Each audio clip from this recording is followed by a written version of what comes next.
Well, what's up, good people? Mark Holmes here, and as always, I want to say thank you all for watching, commenting, subscribing, and being part of the Joe Blue Sports Report. Without you guys, as well as you ladies, you know that this literally does not work. Wow, it's been a long day. In fact, this day's actually been a great day for me because this is the first day that I've actually been able to really get some stuff done. We ended up doing a live stream for the first half of the Washington game, which was fun. Watching Carson Wentz do Carson Wentz things. In between, I've been working on building a desk for my daughter and stuff. And I've been up and about getting over this cold that has been rough and realizing that I've lost a lot of wind and things. But I'm thankful that I'm actually feeling better and just got a chance to watch the Cowboys. And it's late. It's after 1 o'clock, and I've got to get up and do a whole bunch of stuff because tomorrow, 1 o'clock, less than 12 hours from now, we'll be live streaming during the Eagles game with our exclusive Philly Meltdown cam and following the Eagles because, well, let's face it, the Eagles, that's the roadblock that's in front of us. This past week, the Dallas Cowboys, after the first preseason game, were killed even though none of our starters played. We were told that we were trash and undisciplined, that Mike McCarthy needs to get fired, that too many penalties, they're undisciplined, that they need to literally start, benching people and this, that, and the other. Tyler Smith, couldn't crack the starting lineup. I mean, they literally killed us all week long and basically told us that, that the New York Jets were better than us, basically. It will be interesting to hear what they have to say this week because you got a taste of something here tonight, which was what the team can do when all phases go together. Now listen here, seriously, it was funny listening to the end of the game with the Chargers, announcer saying, well, if it weren't for the 2 kickoff returns, that's the difference in the game. True. But who's to say that the Cowboys wouldn't have gone down the field and scored when they got the ball, Points are points. And you can't go ahead and say, well, the only reason why you won is because of this. The reason is you did something better than the other team did. Whether it's by 1 point or 50 points, it all counts as one thing, a victory. And if your team does more big plays than the other, that's how you win in football. And generally speaking, you could go through, and even in blowout losses, and say there's 5 plays that could change the outcome of a game. That's a fact. The difference between winning and losing is very, very little in the NFL, and that is true. But when you looked at early on in the game, the Cowboys, they get an interception, and you look at Tristan Hill, he ends up getting in there, and just by the tip of his fingertip, it might be that he has long fingernails, but he got in there and he ended up causing the fumble. Cowboys get another easy field position spot there. For a while, Cooper Rush wasn't looking great in his early drive. Excuse me. Spoke too soon on this. But here's what made me feel good. What made me feel really, really good, the drive that Cooper Rush got us in the end zone. I can't wait to look at the film on this tomorrow or Monday. But that drive literally was all 12 personnel. We caught the ball, first down, 2 tight end sets, 1 on each side, ran the ball, boom, picked up like 6 or 8 yards.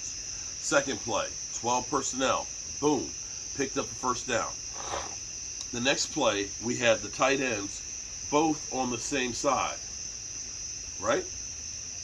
And you had a big play to Jake Ferguson. Ferguson had actually a nice catch and a nice run. I can't remember if it was on that drive or not, but Jake Ferguson looked really good. And see, this is where I believe that 12 personnel is going to be the bread and butter. Because that 12 personnel set, having the 2 tight ends there to be able to block, is giving you numbers in the running game. And if you are able to run the ball consistently, and I hate to sound like a broken record, but football is not complicated. As West Coast would say, run the damn ball.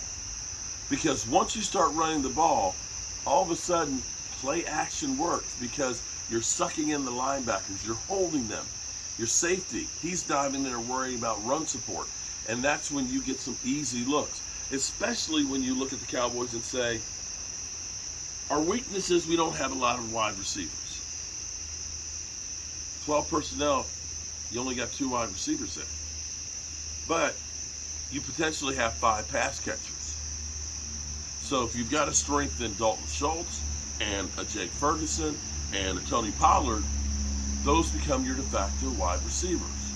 Or just run the damn rock on them.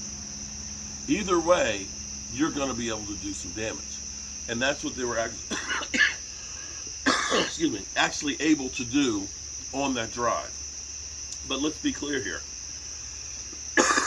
When you can take the football away and give your offense a short field, it's winning football.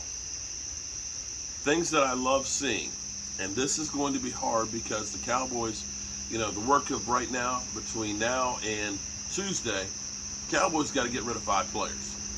The following week, we got to get rid of and get down to the 55-man roster and the practice squad. So now the tough decisions are starting to be evaluated right now on who's going to go off of this roster. Cooper Rush did not do well to start out, played better the next drive. Will Greer didn't look bad. You had Jalen Tolbert with a couple of really nice catches. He was so close to having a touchdown reception there. He was so close. Just his heel hit inbounds, but the toe went out. It was close. It was close. He had a couple nice catches. Semi had a couple of nice catches that were in there. Like I said, Jake Ferguson did pretty good in there. But keep in mind, we're not playing our starters. We're not playing our starters right now. And it'll be different when you put Zeke Elliott in there, when you put Tony Pollard in there, when you got Dak and CD and Dalton Schultz.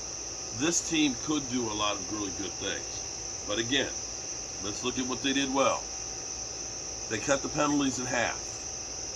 So they ended up with not as many 1st and 20s. They got takeaways. Always key. They didn't turn over the football themselves. They won the battle of takeaways.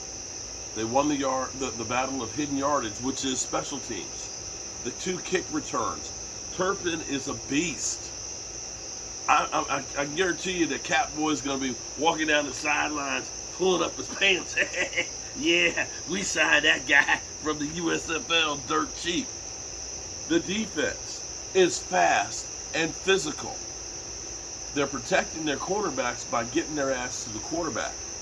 There are so many good things to see here from the secondary guys.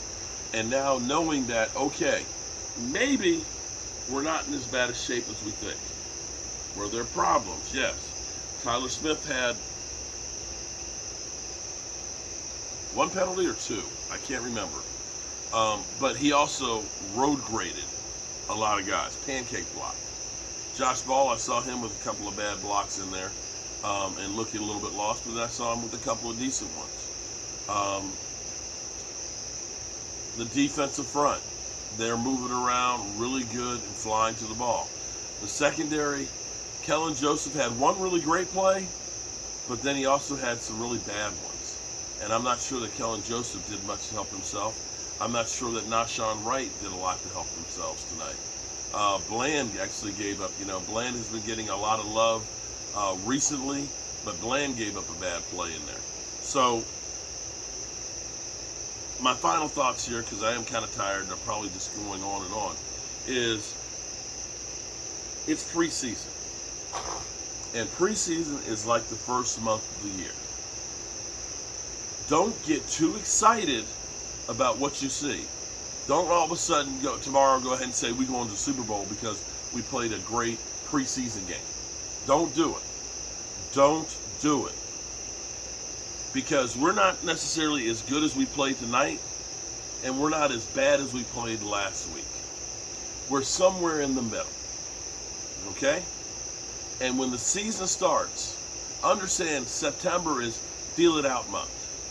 A lot of teams aren't playing their starters in preseason. The month of September is preseason, which is unpredictable. And you're going to see some teams that are going to look really good in September that are going to fade going down the track. And you're going to see some teams that look awful in September that will catch their stride in October, November, and make a run in December. It's the nature of the beast. So, Eagles, we'll see what you got tomorrow. And this is a much better feeling than we had last week. Last week I had a bad taste in my mouth, although that might have been the COVID. Tonight, not so much of a bad taste. So, I will see you guys first thing in the morning, God willing. Remember, tomorrow is not promised. So make sure you tell the ones that you love them. Because you might not get the chance again. I love you guys. And God willing, I'll see you tomorrow. Peace out.